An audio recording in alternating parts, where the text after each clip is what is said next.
Hello guys, good morning. So yesterday we had the retina quiz, 10 questions, and here we are to discuss those 10 questions from retina.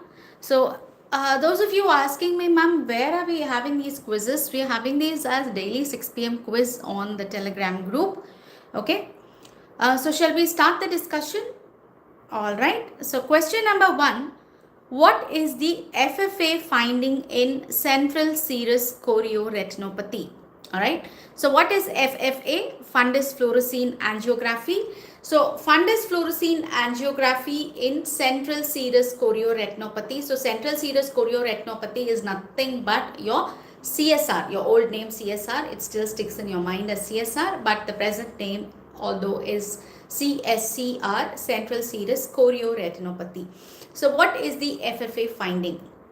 Option A, ink blot appearance. Do we get it in CSR or CSCR? Yes, ink blot appearance, also known as enlarging dot sign. So on FFA, you get an enlarging dot sign, also called as ink blot appearance. All right.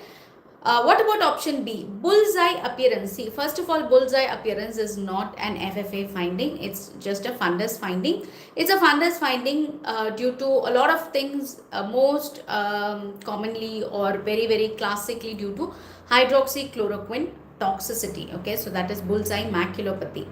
Flower petal appearance on FFA you get in cystoid macular edema. Okay, flower petal appearance you get in cystoid macular edema on FFA.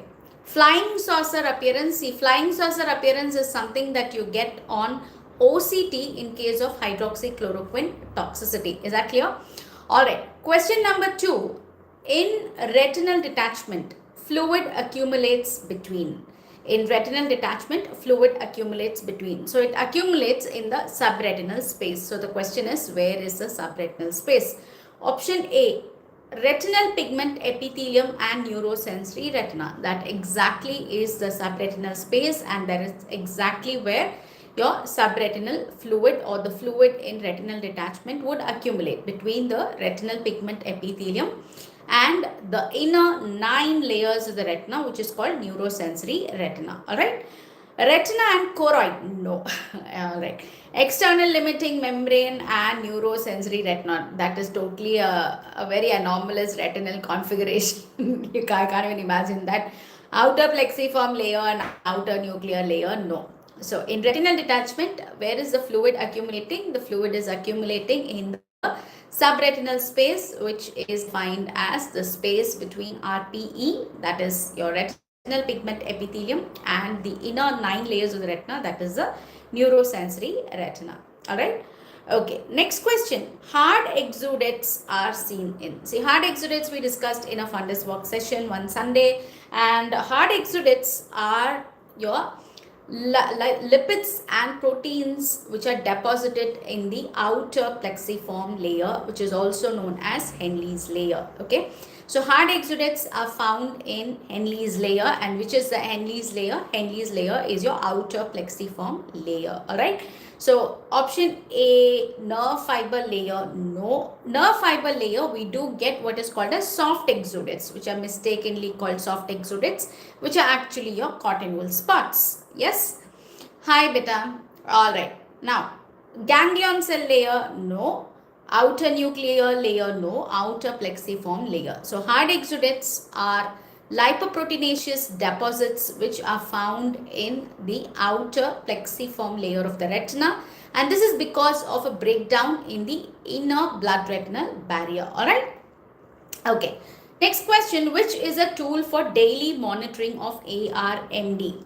ARMD is age-related macular degeneration, or simply called AMD, that is the R is left out. So age-related macular degeneration, we give the patients a home tool, because we might call them only once in 6 months or once in a year, but we always want to keep the patient abreast of what is happening with his eyes. If there's any complication that is developing, we want them to report to us sooner. So for that, we give a Amsler's grid. Okay, it's an Amsler's grid. It's got a 20 into 20 squares. So and with a central dot. So the patient looks at it every day, one eye closed. So monocular testing. So when the patient sees an increase in the metamorphopsia or an increase, some new scotoma or some change, okay, so then we ask the patient to report immediately. So it is Amsler's grid, which is a daily, in fact, a home tool, home kit for patients, and is done monocularly. Is that clear? Hess chart, you know, is done for extraocular motility range. When I want to look for the extraocular muscles, are they underacting or overacting? In case of non-comitant squint or incomitant squint, that is Hess chart. Okay, that's done in the clinic.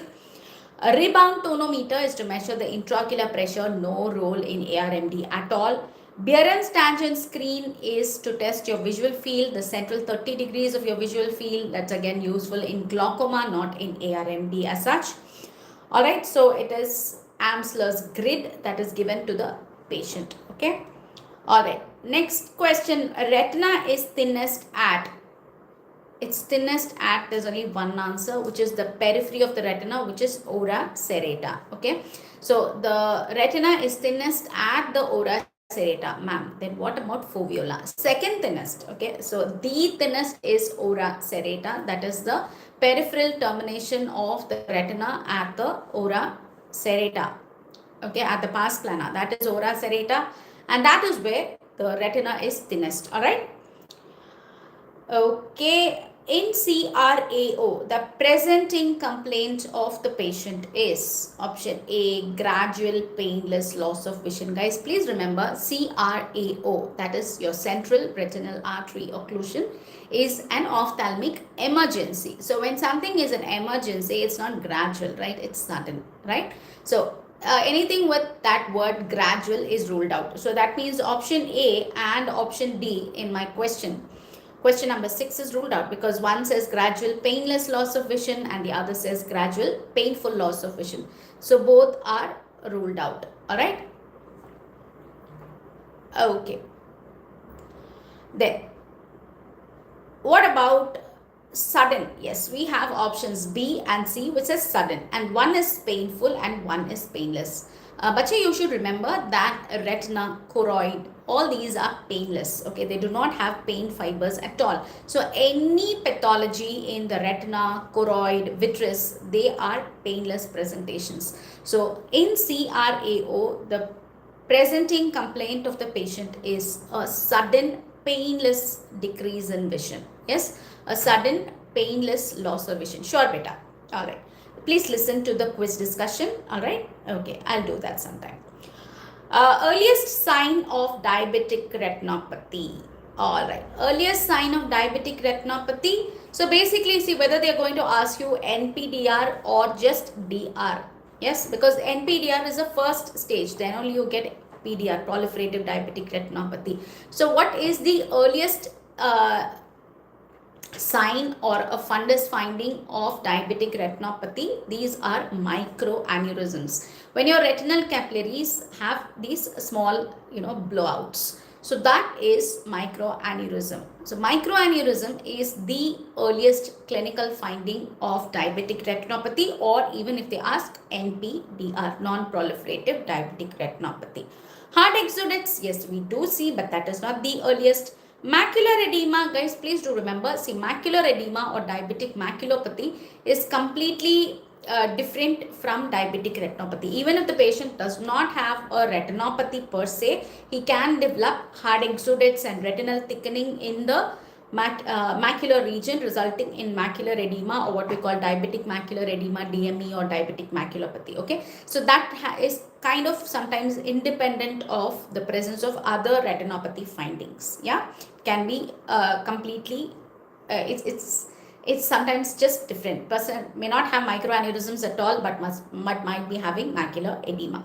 What about neovascularization? Neovascularization means it's gone to proliferative stage. So that is the hallmark. Retinal neovascularization is the hallmark of proliferative diabetic retinopathy. Alright. So the answer here, earliest sign of diabetic retinopathy is microaneurysm. Okay, next question is a lengthy question which you don't like. Let's see. A 41-year-old male with history of type 1 diabetes for 35 years. So that means since 6 years of age, this patient has been a diabetic. Presented with sudden diminution of vision in his left eye. Examination, right eye visual acuity 6/36. That means he's seeing only the first two lines of Snellen's chart. And left eye hand movement plus, HM plus, very, very less vision in the left eye, because he's actually presenting also sudden diminution of vision in his left eye. So reasonable, no? His vision is hand movement, just hand movements. So that is there. And right eye fundus exam showed PDR changes, left eye no fundus view, can't even see the fundus. Both pupils brisk and reactive. Okay, so what do you think could be the diagnosis? Let's see. Okay, anyway, what is the most appropriate management in this patient? Oh my god. So now I'll have to think about the left eye, the left eye, the right eye, and then what is the most appropriate management in this patient? Immediate pars plana vitrectomy for the left eye. So what do you think is the diagnosis in the left eye? He's got a sudden painless decrease in vision. Vision is just hand movements close to face. So he's just able to recognize somebody moving their hands close to his face. And the fundus view is 0. No, I can't see the fundus. So there's something in the media.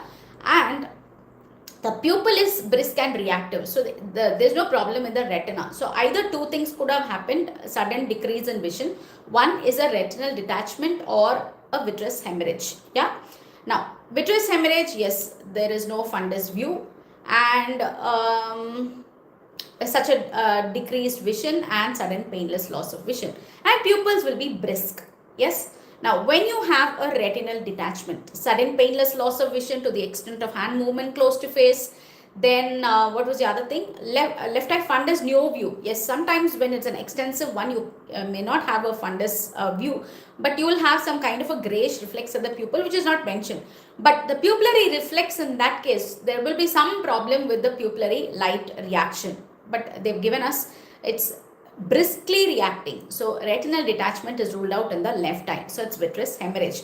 And for a type 1 diabetic with a reasonable vision in the other eye, 6/36, where he can see the first two lines of Snellen's, is a reasonable vision. You don't have to do an immediate pars plana vitrectomy. You wait for a month and then observe. If it's resolving, it's kind of settling down, then you don't need to do. Or then if it's not clearing up well, then after a month you can do a PPV. Alright. Only if it's a one-eyed individual. Yes, one-eyed individual type 1 diabetic, then you proceed for immediate pars plana vitrectomy. So option A is ruled out. So what is option A? Immediate pars plana vitrectomy for the left eye, which is having vitreous hemorrhage. No need. Intravitreal anti-VEGF injection in the left eye. Yes, I might need to give. But do I have a better option? Yes, left eye, because they've already told us right eye, there is PDR changes. So definitely left eye is a complication of PDR. So complication of PDR, either a retinal detachment or vitreous hemorrhage. So in either way, in either case, we might have to give a anti-VEGF intravitreal injection before doing a surgery, if at all we plan to do surgery. But wait, let's see if there's a better option. So B, we'll put a dot. Okay. Option C, immediate retinal laser in the left eye. See, left eye, there's no fundus view. When you want to do a retinal laser, you need to see the fundus. So without seeing the fundus, how will you apply the laser spots? You can't focus, right? So that is not a practical option. Although I might want to do, I can't do that. So option C, logistically, it's not possible. Practically, it's not possible, correct? Okay. Next one, B scan of the left eye with weekly follow-up and immediate retinal laser for the right eye. That is the answer. Because first of all, I want to find out what is the diagnosis, because I don't have a fundus view. I'm just making up in my mind right now whether it's a vitreous hemorrhage or a retinal detachment. So what I need to do, I need to do a B scan and then find out if there is a vitreous hemorrhage or a retinal detachment and plan accordingly for the left eye. But most likely I think it's a vitreous hemorrhage, which will need follow-up, weekly follow-up for a month. And for the right eye, because right eye there are PDR changes, and he is a type 1 diabetic for 35 years. He's right now 41 years old, 35 years he's a diabetic, and right eye is showing PDR changes. So I would want to do panretinal photocoagulation, that is your retinal laser, immediately for the right eye. Yes, so the option is, the right answer is option D. So those of you who joined me late, let me read out this question for you. A 41-year-old male with history of type 1 diabetes for 35 years presented with sudden diminution of vision in his left eye. On examination, right eye visual acuity is 6/36 and left eye hand movement plus. Right eye fundus examination shows pedia changes, left eye no fundus view, both pupils brisk and reactive. What is the most appropriate management in this patient? I would like to do a B scan first of all to confirm the diagnosis in the left eye with a weekly follow-up and proceed to do an immediate retinal laser in the right eye so that the right eye doesn't suffer from the same consequences of proliferative diabetic retinopathy. Is this clear? Give me a thumbs up if you understood this clinical scenario, guys, because nowadays you've got questions which discuss clinical scenarios. So this is very, very important for you. All right, shall we move to the next question, which is commotio retinae is seen in. What is commotio retinae? Commotio retinae is a combination of findings where you have cherry red spot and you got that retinal edema at the macula. Yes, the Berlin's edema at the macula. All this is because of blunt trauma. Okay, so commotio retina is a combination of cherry red spot and that Berlin's edema. That is the intraretinal edema at the macula as a result of blunt trauma. So central retinal artery occlusion, no. Eales disease, no. PDR, no. It's concussion injury. Yes, it's a blunt trauma, concussion injury. Yes. All right. Okay, Sakin. Very good. Last question. All of the following may be done to manage retinal detachment except, oh my God. All right. So can I do a scleral buckling for retinal detachment management? Yes, I can. Pars plana vitrectomy? Yes, we may do it. Pneumoretinopexy? Yes, where we inject gas into the intravitreal vitreous cavity, that is, we're giving an intravitreal injection, which is pneumoretinopexy. Yes, may be done, is an OPD procedure. Evisceration. Why do you want to do an evisceration for retinal detachment? What is evisceration, guys? Evisceration is when we remove all the intraocular contents. We scoop out all the intraocular contents from inside the eyeball, just leaving behind the scleral shell. So I don't want to do that for retinal detachment. So our question was, all of the following may be done for the management of a retinal detachment except better removal of the eye would be enucleation. Okay, evisceration we don't want to do. We don't want to do enucleation either. Okay, so enucleation is removal of the whole eyeball itself, removal of the contents, the inside the contents of the eyeball, that is evisceration. We don't want to do it. All right.